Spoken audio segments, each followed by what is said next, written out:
Hi guys खुलुमबाय नोंथांमोनखौ BM Sherap चेनेलाव फिन खेबसेबाव बरायनाय थाबाय।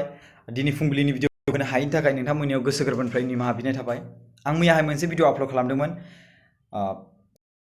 सिङाव थानाय खयला मेलानि एरियायाव दैबाना जानानै रायजो राजाफ्रा गोबां दुखु फोरमायदों।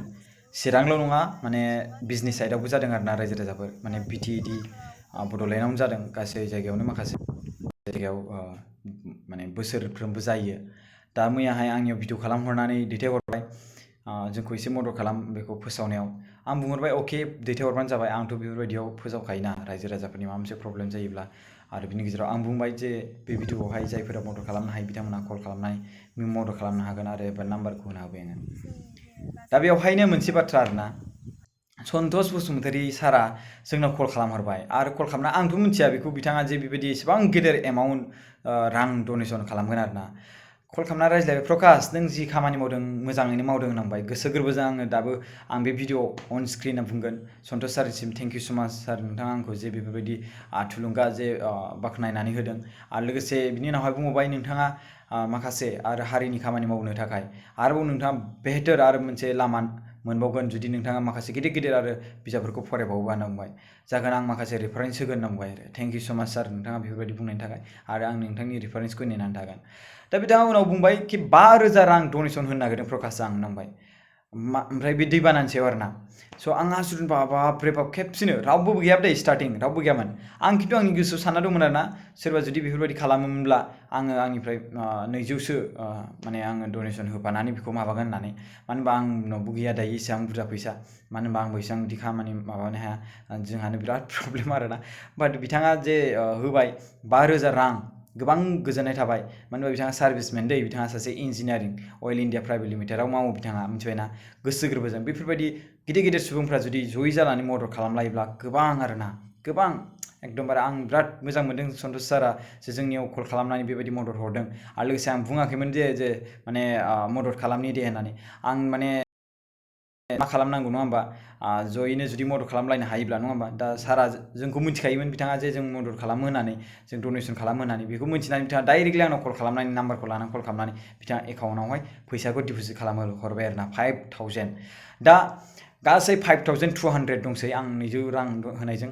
दा खयला मैलानि जायफोर मैया भिडिअ हरदोंमोन बिथांमोनखौ आं गोसो गोरबोजों कंग्रेचुलेसन जासिहरो। जोंनि आखायाव दायो 5,200 रां जमा जाना दं नोंथांमोननि मुङावहाय। दा बे 5,200आ आं नोंथांमोननियाव थांनानै आं हैगोन, नङाबा आं नोंथांमोननि एकाउन्टआव हैगोन। जुदि एमाउन्टआ बुरजाब्ला आं नोंथांमोननिसिम थांनानै हैगोन। दा सारा बुंनाय मथेब्ला, सन्तोष सारा बुंनाय मथेब्ला नों मा खालामना होयो, नों माबा मोनसे बायना होयो ना मायो बेफोरबायदि बुंदों आरोना।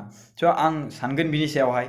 दा आं नोंथांमोननि सायाव बेसेबां बेलेन्स दङ बेखौ आं खोन्थानि। 5,200 दै, 5,200। आरो बिथाङा बुंदोंमोन, आं बिथांखौ बुंबाय आरोना सार नोंथांनि 5,000 सार नोंथाङा नोंथांनि फट' आरो नोंथांनि भिडिअ हरनांबाय। नाङा प्रकाश नाङा, आं बेफोरबायदियाव आङो गोसो गैया होनना बुंबाय आरोना। बाट बिथाङा गोसो गैया, बाट आं बुंबाय आरोना सार नोंथाङाथ' गोसो गैया, जों नोंथांनि जे बेफोरबायदि फुइनो खामानि मावनायखौ रायजो राजाफ्रा नायनो लुबैयो, मोन्थिनो लुबैयो, नोंथांनि बे महरखौ नायनो लुबैयो बबेनि, नङा होमबा। स' बेफोरबायदि आरोना। दा बिथाङा गुवाहाटीनि होनना बुंदों आरोना, गुवाहाटीनि। दा गुवाहाटीयाव थायो बिथाङा। दा बे मानसिया दायो बेबायदि मदद खालामनायाव आं बुंहरबाय नोंथांनि फट' नङाब्लाबो भिडिअ हरथार नामा। भिडिअखौथ' हरखाया बिथाङा, मानो होनबा बिथाङा बुंबाय आङो खायसे मानसिफोरा ओरै थायो मोखां देखायनानै डनेसन होग्रा आरो खायसे मानसिया मोखां देखायालासिनो डनेसन होग्रा थायो। स' आङो मोखां देखायालासिनो डनेसन होग्रा होनबाय। स' आं बुंबाय ओहो सार नोंथाङासो सानो बेबायदि, खिन्थु आं नोंथांनि बागै आङो बेखौनो बुंगोन जे नोंथाङा जि डनेसन होदों बेखौबो रायजो राजाफ्रा मोन्थिनो मोननांगौ। नोंथाङा बे नङाखि नोंथाङा आं डनेसन होदों, आं खोन्थाना लानि आं गावखौनो गाव आं डनेसन होदों, बेबायदि साननो नाङा आरोना।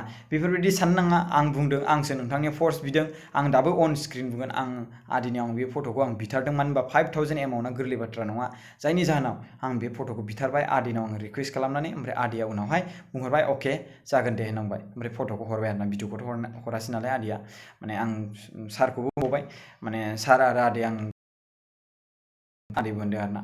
स' बिनिखायनो आं बुंगोन जे नोंथांमोना जयैनो जुदि मदद खालामलायनो गोसो जादोंब्ला जोंनियाव 7740039057 बे नाम्बाराव वाट्सएप नाम्बारबो दङ नोंथांमोना। आं डिसक्रिपसनाव एकाउन्ट नाम्बारखौ होना होगोन आरो कमेन्ट बक्सआवबो आङो पिन खालामना होगोन। नोंथांमोना जुदि डनेसन खालामोबा नोंथांमोननि रिसिप्ट आरो लोगोसे नोंथांनि फट' बबे जायगानि बेखौ नोंथाङा कल खालामनानै जोंनो खोन्थाहरबानो जाबाय बा WhatsApp हरबानो जाबाय। नोंथाङा जुदि कल खालामनो गोसो गैयाब्लाबो नोंथाङा WhatsApp डाइरेक्टलि नाम लिरनानै हरदो ओमफ्राय बेसेबां एमाउन्ट बेखौ स्क्रिनशटखौ हरदो ओमफ्राय बेनि गेजेरजों नोंसिनि फट'खौ जों देखायनानै होनोसै आरोना मिथिबायना। स' गोबां मोजां गोजोननाय थाबाय सन्तोष बसुमतारी सारनिसिम थेंक इउ स' माच रोजा रोजा खयला मैला रायजोनि जानानै आं नोंथांनिसिम गोसो गोरबोजों थेंक्स जासिबाय गोजोननाय जासिबाय। स' नोंथांमोना गासिबो रायजो राजाफ्रा सोर सोर मदद खालामनो गोसो जादों नोंथांमोना दायो जोंनियाव कल खालामनानै एबा WhatsAppआव मेसेज हरनानै नोंथांमोना मदद खालामनो हागोन। आं एकाउन्ट नाम्बारखौ खेबसे बुंबावनो हायो 331906801339। थेंक इउ स' माच। IFSC नाम्बारा SBIN 0002026। Thank you.